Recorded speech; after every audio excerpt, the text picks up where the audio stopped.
செவ்வாய்க்கிழமை காலைல சரியா 3:45க்கு ஹவுரா மும்பை ரயில் வந்து மறுபடியும் ஒரு ஆக்சிடென்ட்டுக்குள்ளாயிருக்கு. அதில் கிட்டத்தட்ட 2 பயணிகள் இறந்திருக்கிறாங்க. 18 பேர் காயமடைஞ்சதா நமக்கு கிட்ட இருக்க டேட்டா சொல்லுது. இந்த வருஷத்துல மட்டும் ஜனவரியிலிருந்து ஜூன் மாதத்திற்குள்ளதாக கிட்டத்தட்ட 7 ரயில் விபத்துகள் நடந்திருக்குது. அதுலேயும் மனித இழப்புகள் அப்படிங்கிறது ஒவ்வொரு நாளும் ஏறிக்கிட்டே போயிட்டு இருக்கு. இந்த குறிப்பிட்ட ஜார்க்கண்ட் ரயில் ஆக்சிடென்ட்டை பற்றி பார்த்தீங்க அப்படின்னா, நான் ஏற்கனவே சொன்ன மாதிரி 2 பேர் இறந்திருக்காங்க. கிட்டத்தட்ட 20 பேருக்கு மேலே காயமடைஞ்சிருக்கிறதா சொல்றாங்க.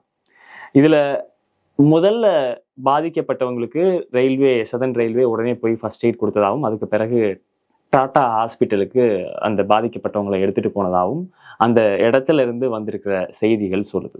குறிப்பா இதற்கு எதிர்வினை ஆற்றிருக்கிறத பாத்தீங்கன்னா, மம்தா பானர்ஜி, அகிலேஷ் யாதவ், சகாரிகா கோஸ் உட்பட பல அரசியல் கட்சியினுடைய லீடர்ஸ் வந்து இதுக்கு எதிர்ப்பு தெரிவிச்சிருக்கிறாங்க. இல்ல ஒரு கிரிட்டிசிசமா ஒன்று முன் வச்சிருக்கிறத நம்மளால பார்க்க முடியும். கண்டினியூஸா இத மாதிரி ஒரு ரயில் விபத்து அப்படிங்கிறது நம்ம நாட்டுல அட்லீஸ்ட் கடந்த ஒரு 15-20 ஆண்டுகளா நம்ம கேள்விப்பட்டது கிடையாது. அப்படியே நடந்தாலும் எங்கேயாவது ஒரு இடத்துல என்னைக்கோ ஒரு விஷயம் நடக்கும். அப்படி நடக்கும்போது அது ஒரு மிகப்பெரிய செய்தியா வெளியே வரும். அதை பத்தி பேசப்படும். அதை சுற்றி நிறைய விவாதங்கள் நடக்கும். ஊடகங்களில் அது மிகப்பெரிய பேசு பொருளாகும். ஆனா இந்த வருஷத்துல மட்டும் 7 மிகப்பெரிய ரயில் ஆக்சிடென்ட்ஸ் நடந்ததுக்கு பிறகும் ஊடகங்கள் அதை பற்றி பேசாதது.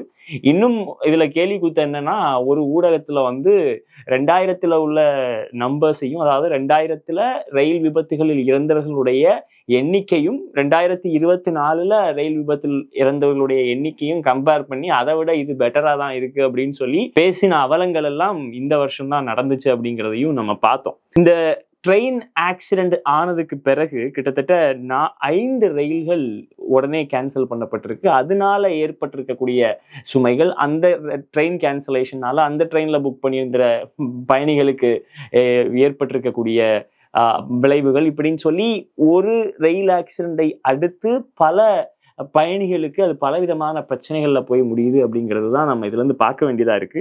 ஹவுரா தட்டில்கா எக்ஸ்பிரஸா இருக்கட்டும், இல்ல கரக்பூர் ஜார்க்கண்ட் எக்ஸ்பிரஸா இருக்கட்டும், ஹவுரா பார்பில் ஹவுரா எக்ஸ்பிரஸா இருக்கட்டும், எல்டிடி எக்ஸ்பிரஸா இருக்கட்டும், இப்படி பல கிட்டத்தட்ட 5 ரயில்கள் அந்த ஜார்க்கண்ட் ரயில் விபத்துக்கு பிறகு உடனே கேன்சல் பண்ணப்பட்டிருக்கதை நம்ம பார்க்கிறோம். இந்த ஆக்சிடென்ட் எப்படி நடந்திருக்குன்னு பார்க்கும்போது, இந்த ட்ரெயின், இந்த ஹவுரா மும்பை மெயில் வந்து ஒரு கூட்ஸ் ரயிலுக்கு மேல, ஒரு சரக்கு ரயிலுக்கு மேல மோதி இந்த விபத்து ஏற்பட்டிருக்கிறதா நமக்கு வந்திருக்கிற செய்திகள் சொல்லுது.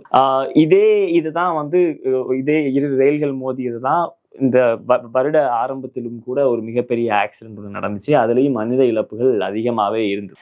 ஆனா நம்ம ரயில்வே மினிஸ்டரை பார்த்தீங்கன்னா, நான் வந்து நம்ம ஏதோ மூவி பார்க்க போகும்போது சோஷியல் மீடியாக்கள்ல நியூஸை ஷேர் பண்ற மாதிரி ஜஸ்ட் லைக் தட் ட்விட்டர்ல going to the incident place அப்படின்னு சொல்லி அசால்ட்டா ரொம்ப அதனுடைய வீரியமே புரியாம இருக்கக்கூடிய ஒரு ரயில்வே மினிஸ்டர் தான் நம்ம கிட்ட இருக்கிறாப்புல. ஒரு பக்கம் ரயில்வே வந்து இந்த மாதிரி செயல்பட்டுக்கிட்டு இருக்கு. இந்த பக்கத்துல தர்மேந்திர பிரதான் என்னன்னா, உச்ச நீதிமன்றம் நீட் தேர்வுல கேள்வித்தாள் கசிந்திருக்கிறது அப்படின்னு சொல்லி சொன்ன 5 நிமிடத்துல பாராளுமன்றத்துல கேள்வித்தாளே கசியல அப்படின்னு சொல்லி பேசுறாரு. ஆக மொத்தத்துல இந்த அரசு மொத்தமாக ஒரு நான் சிங்கா செயல்படுறத பல விஷயங்களை நம்ம பார்க்க முடியுது. இந்த ரயில் விபத்தில் காயப்பட்டவர்களுக்கு இல்ல பாதிப்படைந்தவர்களுக்கு கிட்டத்தட்ட 50,000 ரூபாய் உதவித்தொகை கொடுப்பதாக சதன் இந்தியன் ரயில்வே வந்து உதவித்தொகை கொடுப்பதாக செய்திகள் வந்துகிட்டு இருக்கு. எந்த அளவுக்கு உண்மைங்கிறது நமக்கு தெரியல. மம்தா பானர்ஜி மிக காட்டமாக இதை விமர்சித்திருக்கிறார். பல நாட்களாக ரொம்ப குறிப்பிட்ட குறுகிய காலகட்டத்திற்குள் பல ரயில் விபத்துகள் நடந்து கொண்டிருக்கிறது அப்படின்னு சொல்லியிருக்காரு. அகிலேஷ் யாதவும் அதே மாதிரி ரயில்வே துறையினுடைய நம்பகத்தன்மையையும் பாதுகாப்பையும் கேள்விக்குள்ளாக்குவதாக இந்த விபத்துகள் இருக்கிறது அப்படின்னு சொல்லியிருக்கிறாரு. சகாரிகா கோஷ் அவங்க வந்து திரிணாமுல் காங்கிரசினுடைய ஒரு எம்பியாக இருக்கக்கூடியவர்கள். அவரும் வந்து இந்த அரசினுடைய எஃபிஷியன்சியை கேள்வி கேட்கிற மாதிரி இதுக்கு எதிராக கிரிட்டிசிசம் வச்சிருக்கிறாங்க. என்ன இதுல பார்க்க வேண்டியிருக்குன்னா, வரிசையா கிரிட்டிசிசம் வச்சுக்கிட்டே இருக்கிறாங்க. இது ஒரு பேசு பொருள் ஆகிக்கிட்டே இருக்கு. நம்மளும் வந்து 2 நாள் பேசுறோம், 3 நாள் பேசுறோம், 4வது நாள் அதை பத்தி மறந்து போயிடுறோம். இல்லை இன்னும் இதை விட பூதாகரமா ஏதாவது ஒண்ணு வருது, நம்ம அதை பேச போயிடுறோம். நம்மளே ஏற்கனவே மக்கள் பேச்சுல 2 தடவை பூனேல நடந்த கார் ஆக்சிடென்ட் பத்தி பேசணும், அப்புறம் அந்த கேமிங் சென்டர்ல நடந்த ஃபயர் ஆக்சிடென்ட் பத்தி பேசணும். ஆக மொத்தத்துல இந்த வருஷம் ஆரம்பிச்சதுல இருந்து அதுவும் குறிப்பா அந்த என்டிஏ நிதிஷ் டிபெண்டன்ட் அலையன்ஸ் இல்ல நாயுடு டிபெண்டன்ட் அலையன்ஸ் உடைய அரசு ஃபார்ம் ஆனதுல இருந்து இந்தியாவுக்கு கிரகம் பிடிச்சது மாதிரி ஒண்ணுக்கு மேல ஒண்ணு வந்துகிட்டே இருக்கு. அது ஒரு 2-3 நாள் பேசுறோம், 4வது நாள்ல வேற ஏதோ ஒரு கண்டென்ட் கொடுக்குறாங்க, அதை தாண்டி நம்மளும் போயிட்டு போயிடும். ஆனா இப்படி போயிட்டு இருக்கிறதுனால இதனால் பாதிக்கப்படுகிறவர்களுக்கு என்ன நீதி கிடைக்குது, இல்ல உண்மையாவே அவங்களுக்கு நீதி கிடைச்சதான்றதை ட்ராக் பண்றது கூட இல்லைன்ற அளவுக்கு இன்னைக்கு இந்தியாவில பிரச்சனைக்கு மேல பிரச்சனைகள் இருந்துகிட்டே இருக்கு. குறிப்பா நம்ம புல்லட் ரயிலோட போறோம், நாங்க வந்தே பாரத் விட்டுக்கிட்டோம், எங்க பாருங்க 130-140 கிலோமீட்டர் வேகத்துல பறந்துகிட்டு இருக்கு எங்க ரயில்கள் அப்படின்லாம் நம்ம மார்தட்டி கொண்டிருக்கிற காலத்துல உலக நாடுகளில் எல்லாம் ரயில் விபத்துகள் அப்படிங்கிறது இல்லவே இல்லை அப்படின்னு ஆகி போன 2024 தான் இந்தியால இன்னும் 2 ட்ரெயின் ஒரே டிராக்ல போய் மோதி விபத்துக்குள்ளாகிறது, தடம் புரண்டு விபத்துக்குள்ளாகிறது அப்படிங்கிற மாதிரியான கவலை அளிக்கக்கூடிய கேவலப்படக்கூடிய விஷயங்கள் எல்லாம் நடந்துகிட்டு இருக்கு. நான் எப்பவுமே சொல்லக்கூடிய ஒரு விஷயம் என்னன்னா, முதல்ல ஒரு பிரச்சனைய தீர்வு காணணும் அப்படின்னா அந்த பிரச்சனை இருக்குன்றத ஒத்துக்கணும். இந்த அரசுகிட்ட இருக்கக்கூடிய ஒரு மிகப்பெரிய பிரச்சனையே என்னன்னா, என்ன பிரச்சனை இருந்தாலும் அந்த பிரச்சனை இருக்குன்றத ஒத்துக்கவே மாட்டாங்க. பிரச்சனை இருக்குன்றத ஒத்துக்கிட்டா மட்டும்தான் அதுக்கு பிறகு ஆக்ஷன் பிளான் என்ன, இல்ல அதுக்கு நம்ம என்ன பண்ணணும் அப்படிங்கிறத ஒரு குழு அமைச்சோ இல்ல அதுல இருக்கக்கூடிய ஒரு எக்ஸ்பர்ட் கமிட்டி அமைச்சோ நம்மளால அதை அனலைஸ் பண்ணவாது முடியும். ஆனா நம்ம அந்த ஆராய்ச்சி பக்கம்லாம் போகவே மாட்டோம். ஏதாவது பிரச்சனை இருக்குன்னா அதெல்லாம் பிரச்சனையே இல்லைன்னு சொல்லிட்டு கடந்து போகக்கூடிய ஒரு மனநிலையில இருக்கிறதுனாலதான் ஒரு விபத்துக்கு அடுத்து மற்றொரு விபத்து, இன்னொரு விபத்துன்னு நடந்துகிட்டே இருக்கு. இதுவே நீங்க யூபிஏ காங்கிரஸ் ஆட்சிகள் எல்லாம் பார்த்திருந்தீங்கன்னா, ஒரு விபத்து நடந்தாலோ இல்ல ஏதோ ஒரு கோர சம்பவம் ஒண்ணு நடக்குது அப்படின்னா அதனுடைய கான்சிக்வன்சஸ், அதோடைய ஆக்ஷன் பிளான்ஸ் என்ன அப்படிங்கிறத நீங்க அடுத்த வாரங்கள்லயே பார்க்க முடியும். இந்த மாதிரி கண்டினியூஸா 6 மாசத்துல 7 விபத்து, இத்தனை மக்களுடைய உயிரை இழந்ததுக்கு பிறகும் அந்த துறை அமைச்சர் ராஜினாமா பண்ணாம இருக்க மாட்டாரு, பிரதமர் அதை பற்றி வாய் துறக்காமல் இருக்க மாட்டார். இதற்கு முன்னாடி குறைஞ்சபட்சம் ஒரு 5-6 பிரஸ் மீட்டாவது நடந்திருக்கும். ஆனா இது எதுவுமே இல்லாமல் ஏதோ ரயில் விபத்துகள் ஒரு நார்மலான விஷயம் மாதிரி நம்ம கடந்து போவது அப்படிங்கிறது ஒரு மிகப்பெரிய ஒரு ஆபத்தான ஒரு விஷயத்தை தான் குறிக்குது. அதுவும் குறிப்பா 2024 நம்ம இருந்துகிட்டு ரயில் விபத்துகளை எல்லாம் ஏதோ ஒரு சாதாரண விஷயம் மாதிரி கடந்து போயிட்டு இருக்கிறது அப்படிங்கிறது இந்தியா எந்த அளவுக்கு கடந்த 10 ஆண்டுகளில் கீழ் நோக்கி பயணித்திருக்கிறது அப்படிங்கிறத தான் நம்ம இதுல இருந்து புரிஞ்சுக்க வேண்டியதா இருக்கு. அது மட்டும் இல்லாம ரயில்வே மினிஸ்டர் அப்படின்னு ஒருத்தர் இருக்கிறார் அப்படின்னா அவருக்கு ஒரு அக்கௌண்டபிலிட்டி இருக்கணும். மினிஸ்டர்னு எந்த துறைக்கு ஒரு மினிஸ்டர் இருந்தாலும் அந்த துறை சார்ந்து ஏதாவது ஒரு பிரச்சனை வருது அப்படின்னா அந்த மினிஸ்டர் போயிட்டு அதுக்கான ஒரு விளக்கத்தை கொடுக்கணும், இல்லை ஒரு பதில் சொல்லணும். அப்படி இல்லைன்னா கண்டினியூஸா ஏதோ ஒரு பிரச்சனை வந்துகிட்டு இருக்கு அப்படின்னா நீங்க உடனே பதவி விலகணும். அதுதான் ஒரு தார்மீகம்னு நம்ம சொல்லுவோம்.